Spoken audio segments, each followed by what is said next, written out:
Hi everyone, it's Raina. So this video is if your sun is in Libra and you have the moon in Sagittarius. And this combination is air and fire, and it is compatible. It's double masculine, and so there is a strong sense of the extroverted, kind of like outward projecting energy of this sun moon combination. But you do have to check your rising sign to see if it's going to jibe with that, because the rising sign is kind of like your calling card. And let's say your rising sign is Pisces or your rising sign is Virgo. There's a lot of signs I could say. The feminine signs, in particular, the earth or the water signs, you might be a lot more subdued. You might be a lot more introverted on the surface. But really, I believe that the rising sign will fade out in terms of the prominent influence by the time you finish your first Saturn return around the age of 30 or early 30s. And this will make you step into that sun much more so.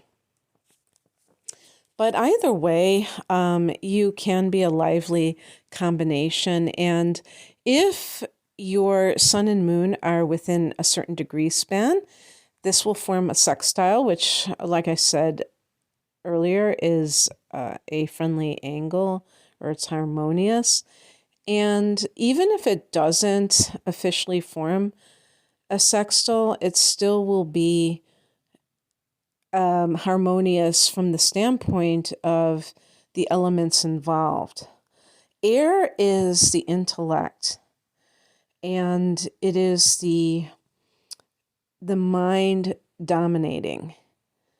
So the three air signs, Gemini, Libra, and Aquarius, all come from that vantage point of the mind being the dominant feature, and the analytical tendencies very strong in the individual.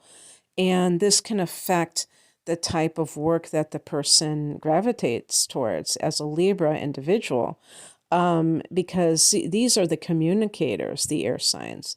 Libra is ruled by Venus, so this can indicate a lover of beauty and having that, and a lover of harmony.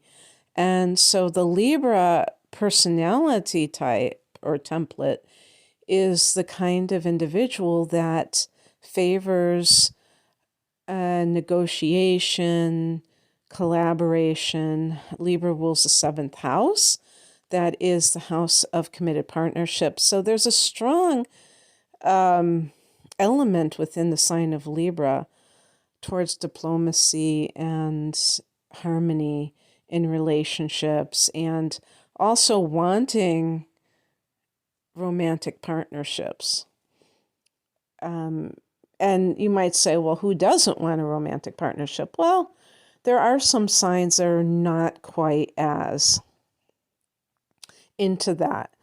And Sagittarius, which is my sun sign, is like that in the sense that Sag is very much interested in freedom. So anything which threatens to kind of hinder a Sag's freedom, Sag can be like, whoa, wait a second. I'm not down with this.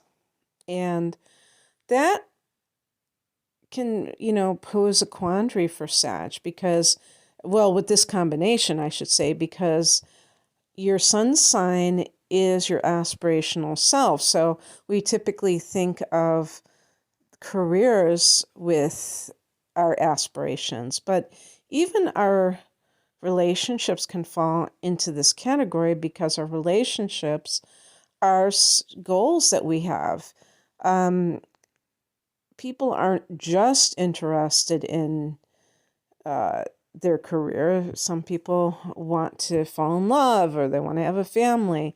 And these kinds of things can be very daunting if the person is ambivalent about getting involved with someone, if they feel like it's going to limit them in some way.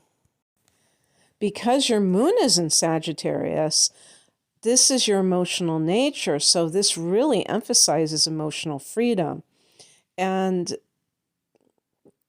basically what emotional freedom means is that the fire signs are coming from a very spontaneous type of way of feeling. So with the other fire signs besides Sag, we're talking about Aries and Leo, there tends to be this very open, warm, expansive emotional energy.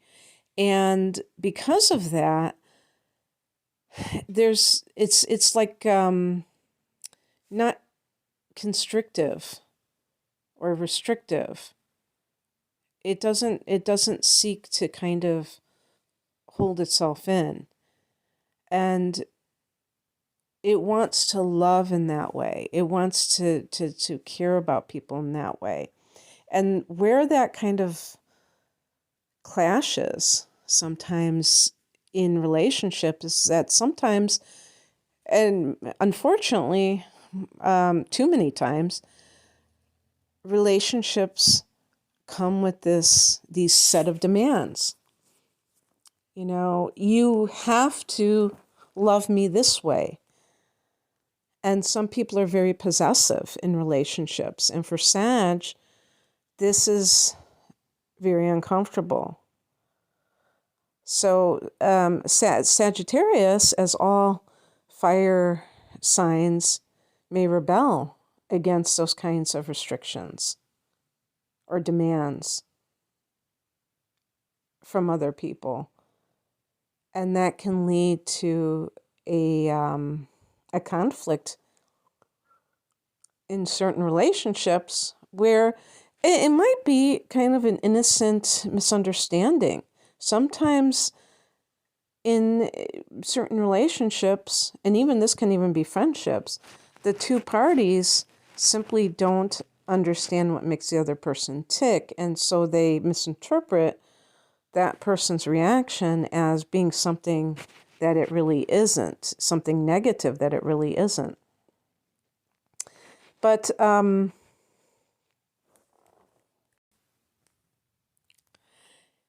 because these signs are harmonious, you may be able to work it out because your outer nature and your inner nature are copacetic. And this can lead to you pursuing goals and having the emotional, giving yourself the emotional support, because the moon can be, what is it that makes us feel safe? Well, in this case, freedom makes you feel safe.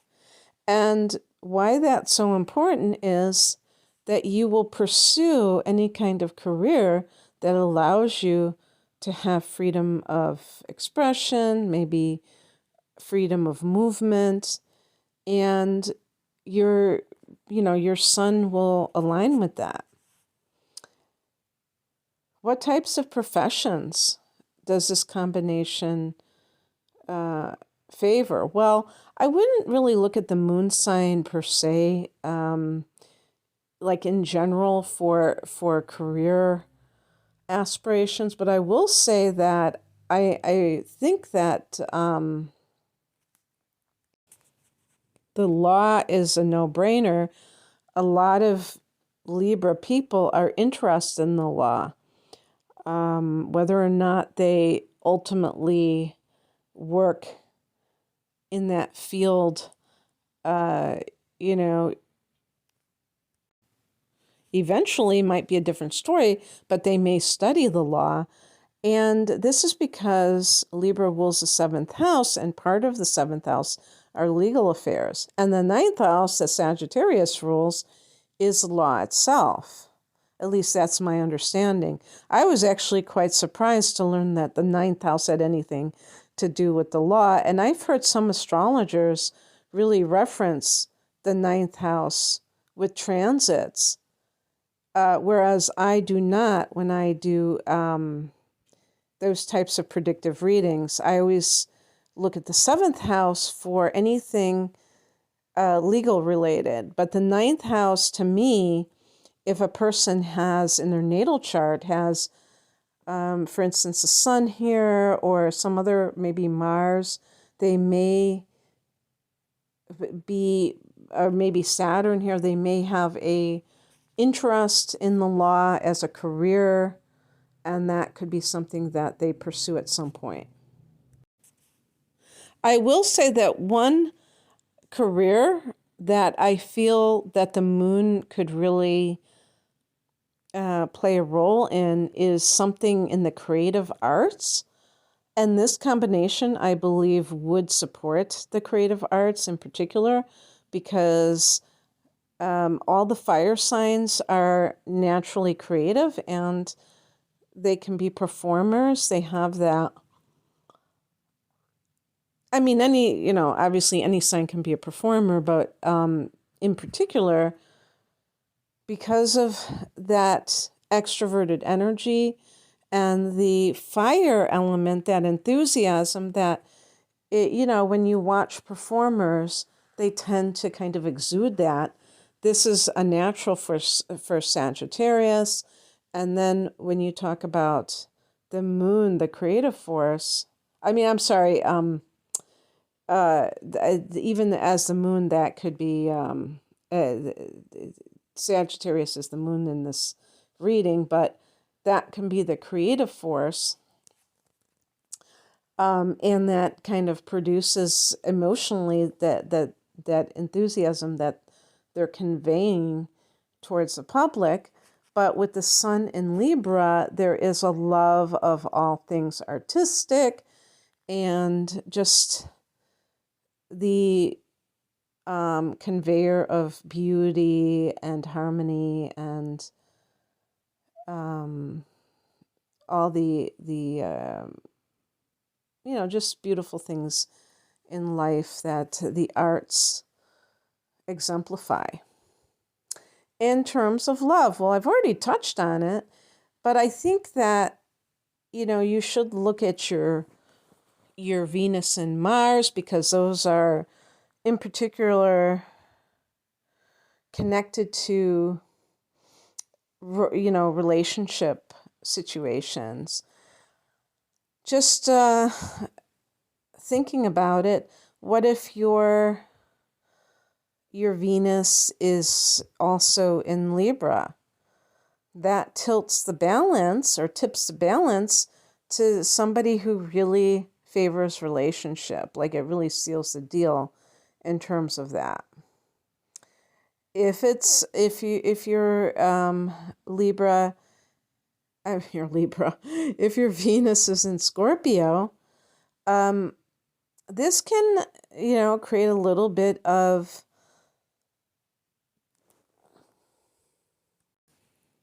complications because, and it'll be kind of interesting because then you'll have this progression. Well, it's not a progression, but you have Libra, Sag, and Scorpio. That's actually out of whack. But, these signs are adjacent to one another. And Venus in Scorpio can be very, secretive in some ways, maybe lacking trust, which is the opposite of Sag, which is very open emotionally. And Scorpio tends to be more suspicious and more intense. And that can throw a bit of a monkey wrench into the person's love life because they have this thing, and they may even know this about themselves and say, why are my relationships like landmines? Why am I always so happy-go-lucky in so many other settings, but when I get involved with somebody, it's like really heavy emotionally, and maybe the person feels pretty frustrated about it. So anyway,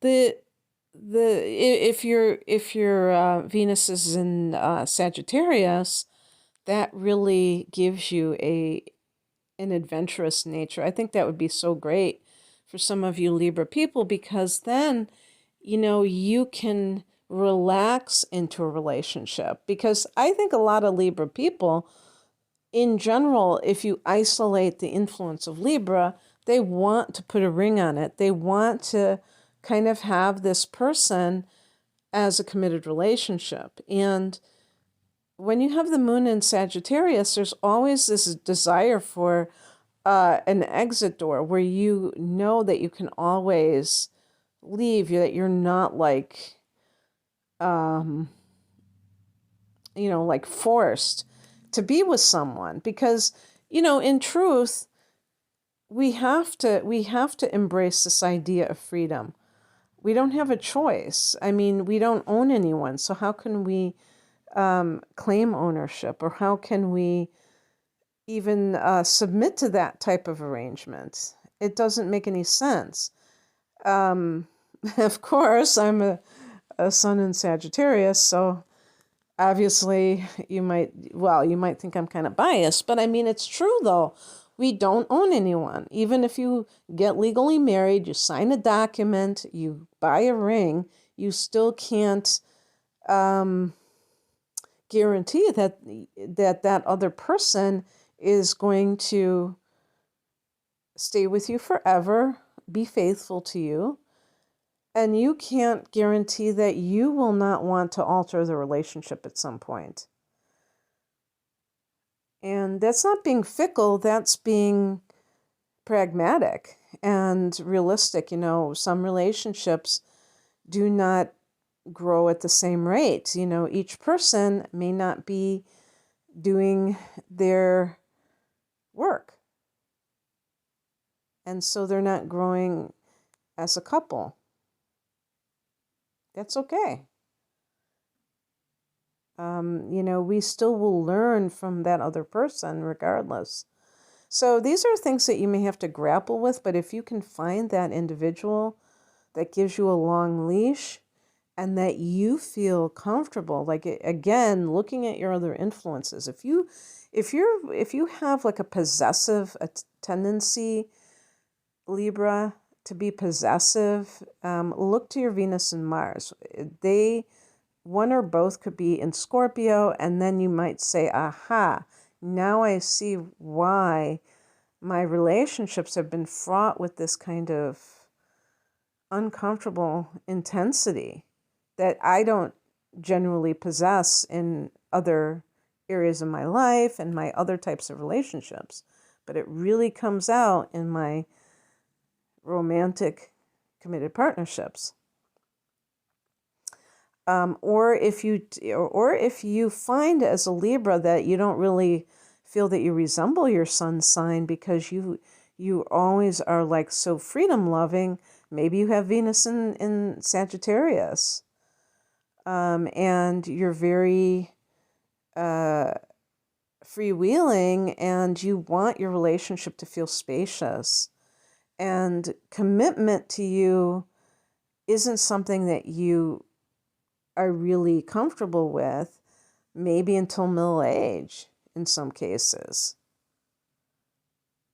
If you can accept this about yourself, if you understand yourself and you're not trying to compare yourself to other people, then it's all good. Because you may read stuff about Libra and think, why am I not like that? But there are reasons for that. The moon sign is a big influence. And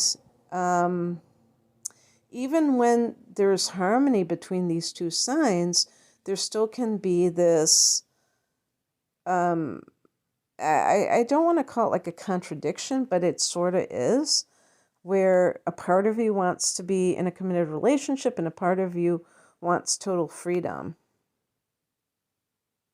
And maybe just to date continuously and get that, rush or hit off of being able to have some kind of romantic dalliance without having to really just commit in a serious way, so you can have the best of both worlds. But anyway, that's what I have for you, and I hope that this resonated. If you would like a private reading, the link is below. Take care. Bye.